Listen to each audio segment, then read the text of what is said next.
German and Japanese. Like I just saw your bio today, and so when I read German and Japanese, I'm thinking no, because what I've heard, like, you know how some people when they talk, you hear, you know, whatever nationality they may be, you hear that when they talk. So I expected to hear a totally different sound from you when I heard you, and I listened to about 6 old tracks, and was like, wow, you know, yeah. So I'm gonna jump right into this. Contemporary R&B is a genre that you classify your music under. Mhm. Why? Like I'm hearing something else other than contemporary R&B. Right, right. Let me put it this way. When I was younger and I started doing music, it was really more in the direction of straight hip hop. And then as I got older and developed more, then I kind of got more into the soul, funk, and then lately also into gospel. And the album, if you listen to the album Flying High, you hear a mixture of different sounds. And it's not straight hip hop, you know. It's really a mixture of all these elements, and that's why I you know, when I read contemporary R&B and the actual description of what it is that it consists of, I knew that's basically what I do, because I had the hardest time to really describe to people what my sound is like, because like you stated earlier, and I take that as a huge compliment, I have a really distinctive sound. I don't really sound like anybody else. So it was even harder for me to really, you know, say, okay, what do you sound like? I really like for people to tell me what they think I sound like, not, you know, not to put myself in a box necessarily. So what inspired that thinking? Because I know usually when artists, like, when they try to, like, when they start experimenting with sounds, like, usually there's something happen, whether they hear something new or go through a personal life experience where that makes them want to dive deeper into music. What exactly inspired your change and diving more into different types of music? It's really, let me put it this way. I've been listening to a lot more melodic sounds the last couple years. And it's actually funny because I got compared to Anderson.Paak a lot, and I got compared to Kendrick a lot. But the funny thing is that really I don't go and copy anybody. I don't even listen to music when I write my stuff.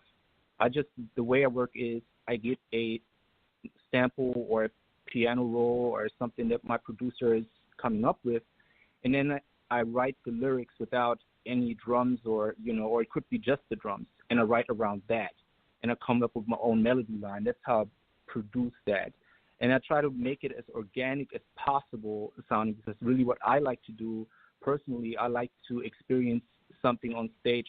I like to give people a show, or, you know, have a band with me, for example. I think that's one of the best shows to have if you have a live band backing you. It makes it so much more personal. It makes so much more of an experience for the audience, because, you know, you get visually drawn into every direction. You know, whenever I see somebody that is backed by an orchestra or a live band, it's totally different. The Roots, for example. Whenever I see the Roots, I'm excited because I know what I'm getting when I'm going to a concert. Not to say that somebody who only has a DJ or is playing, you know, the instrumental on stage can't be entertaining, but I just think it's so much more once you have a live band backing you. And that's why, you know, I try to move more into the live sector of things. So, you know, I always think about, okay, can I perform that live with a band before I even record it? Or is this really just a club track, so to speak? And then, you know, go that route. But lately I do a lot more melodic stuff. I like to think about it as the big picture of things. When I get with the band, then I can perform it and give it its own flair, so to speak. Yeah, so what differentiates a club track for you and a track that should be like for your live band? What is the key factor for that decision for you? Well, I think, okay, so I've been doing a lot of open mics the last couple of years, and, you know, what I experienced a lot and what I've seen a lot is that the audience in, let's say, a jazz lounge is totally different from the audience in let's say, hip hop club, for example, right? Where you have more of, okay, the indie radio, or maybe you get to hear more Lil Boozy, you hear more 2 Chainz, you hear more of the club type of track, not so much of a live jazz smooth type feel. You know, it's a different audience, so to speak, almost. You know, not to say that, you know, you can't listen to everything, but it is definitely different. People expect something different in a hip hop club than they expect at a jazz lounge. You know, and I like to have something for both. I like to cater to both, but overall, I would say that most of my stuff, when you listen to it, it's smooth. It's rarely that I have any like club songs. You know.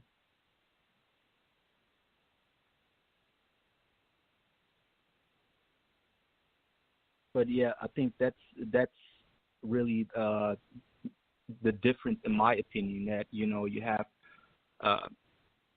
certain target audiences that you want to make sure that, you know, you give the music to, and I try to have something for both sides, you know. But most of the time, really, it goes into the organic music direction, I would say. And is target audience something you came to on your own, or do you have like a manager? Because I know that's like usually like something like managers and labels are big on, is catering to target audiences. Let me put it this way: I have somebody that helps me with the management side of things, but I don't have a manager yet. I'm not at that point yet where I need a manager. I try to do everything on my own as an independent artist, and I do a lot of studying on marketing techniques, and, you know, of course, you know, I taught myself a lot, so to speak, and I know that not everybody is for everybody. You know, everybody has a target audience, so to speak. You know, Kendrick Lamar has a different target audience than Anderson.Paak. Anderson.Paak has a different target audience than a Ed Sheeran, for example. And I mean, that's just the reality of things. You can't be liked by everybody. It's really rare that you have that. And even people who are listening to, you know, Whitney Houston don't like every track of her. You know, it's just what it is. But yeah, I like to, you know, be aware of who might listen to my music, and, you know, that's important. But at the end of the day, let me put it this way: it's more important that I stay real to myself and I produce music that touches people's hearts. That's really more important to me than a target audience, so to speak. Even though I like to know who is listening to my music, is it, you know, where are they at? You know, that's interesting as an artist, so you can market yourself. But when it comes to the music, I like to keep it organic. I like to keep it, you know, real, so to speak. Yeah, because I'm real big on like self-learning too. Like, do you have a specific person like that you go to like to learn? Like for me, like this is a guy named Sir Love. If you ever want to look him up, he on YouTube and he do a lot of lectures, and he's like my go-to person that I like to learn a lot from. Do you have like anybody specifically that you like to learn from? Oh yeah, I mean, Gary Vaynerchuk would be the guy. If I had anybody that could teach me something, I would say Gary Vaynerchuk is the guy. I'm pretty sure you know him. I mean, everybody knows Gary Vaynerchuk when it comes to marketing. But I think he's a genius. The way he went and came from nothing basically and hustled his way up, you know, reselling stuff from Craigslist, or, you know, and now he's a multi-millionaire, teaching other people how to basically be successful. That's inspiring. And there's a lot of examples, you know, not just marketing gurus like Gary. There's a lot of other people in the industry you can really learn from, you know. At the end of the day, I think it's really important that we help each other out as indie artists and as people who are, you know, trying to be successful in any type of business, and don't hold back information. Because, you know, I always say giving somebody else props or giving somebody else information doesn't dim your shine.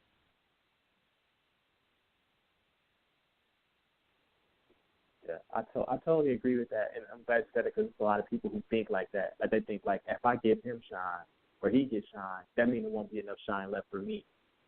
And that's not the way that works. You know what I'm saying? Like, I think like everybody can really just grow if we just helping each other. So like, what is something that you like to help people with? Like I know you're talking about like helping each other. Like for me, like I just like to like offer my platform to people, or maybe just give some advice on whatever they're trying to do. But what is something that you like to help people with when you get the opportunity to? Right. Well, it's actually funny you asked that. Me and my crew that I'm with, we have a organization, a nonprofit organization called Fear My Network. And what we do is we give artists the opportunity to perform for free. We have that in little 5 points almost every month. And we used to do it back in last year, every second Saturday of the month. And then we came out and not just giving artists the opportunity to show off their craft, but also gave back to the homeless. You know, we collected clothes and food and gave it out to the people in need. I think it's really important that you give back to the people who need it the most. And that's a little part of that. But personally, me, I just like to give back where I can. Whenever I see somebody, I think it's a good thing to be selfless, you know, and I really believe that God rewards the person that is selfless. I really believe in that. I'm a big believer in karma, and you know, do other people how you want to be done. I'm a strong believer in that. And whenever I have the opportunity to help somebody, you know, if it may be music, fellow artists, if you need some advice on how to do marketing or how, you know, what I've learned that I can maybe show, or in any aspect of life, really, I like to help people, and I can.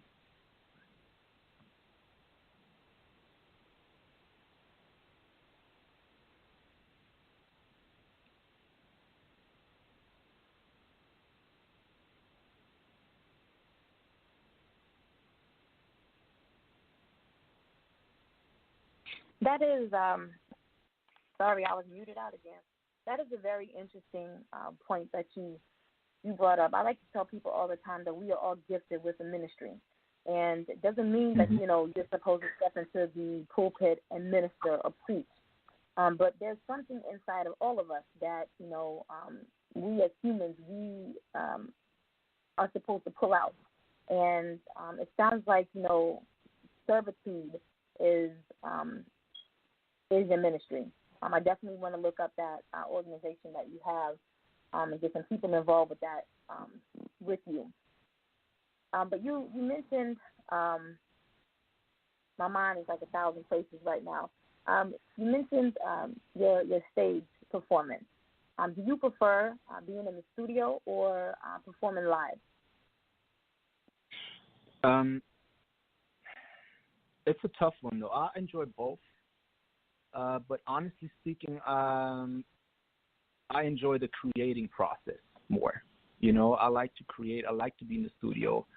I don't consider myself a studio artist per se, but there's just something magical the first time you come up with a track, you come up with some words out of nowhere. You know, it's just there, and you don't even know where it came from. You know, it came from the deepest bottom of your soul. It just comes out and it bursts out and then comes, you know, to paper, well, to phone more likely these days because you don't use paper anymore to write anything down. But, you know, it's just something magical to that.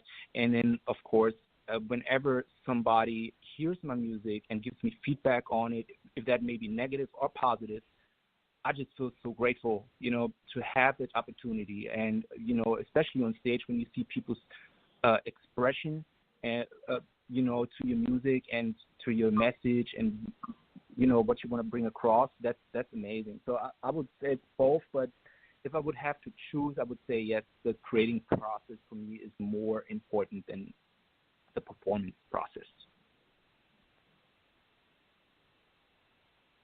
So what inspires you throughout that creative magic that you're in reference to? What inspires you? What motivates you? Really what motivates me is my own experiences that I had in life. I had a lot of experiences when it comes to, you know, struggle, blood,